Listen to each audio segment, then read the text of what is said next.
గుజరాతీల మీద ఎప్పటి నుండో ఒక సామెత ఉంది. గుజరాతీలు మార్వాడీల వద్ద వస్తువులు కొని సింధీలకు అమ్మగలరు అని. సింధీలు ఎవరంటే, స్వాతంత్ర్యం వచ్చిన తర్వాత దేశ విభజన జరిగితే ఈనాటి పాకిస్తాన్లోని సింధు ప్రాంతం నుండి మన దేశానికి వచ్చిన హిందువులు మరియు సిక్కులను సింధీలని పిలుస్తుంటారు.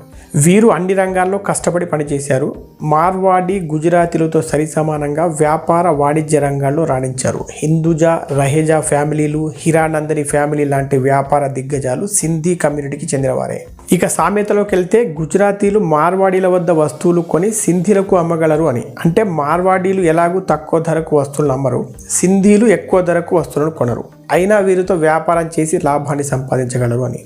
వారెన్ బఫెట్ చెప్పిన ఒక సూత్రాన్ని వీరు ఎప్పటి నుండో పాటిస్తున్నారు. వస్తువులను ఎక్కువ ధరకు అమ్మడం ద్వారా లాభం పొందవద్దు, తక్కువ ధరకు వస్తువులను కొనుగోలు చేయడం ద్వారా మాత్రమే లాభం పొందండి.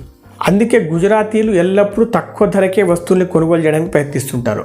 వీరి నెగోషియేషన్ స్కిల్స్ ఎంత గొప్పగా ఉంటాయంటే, జై స్వామినారాయణ, జై శ్రీకృష్ణ అంటూ నిదానంగా, భక్తిగా, గౌరవంగా, వారికి ఏమాత్రం కోపం రాకుండా రేటు మాట్లాడుతూ, ఎదుటివాడికి మార్జిన్ కూడా లేకుండా చేసి అతి తక్కువ ధరకే వస్తువులు కొంటుంటారు.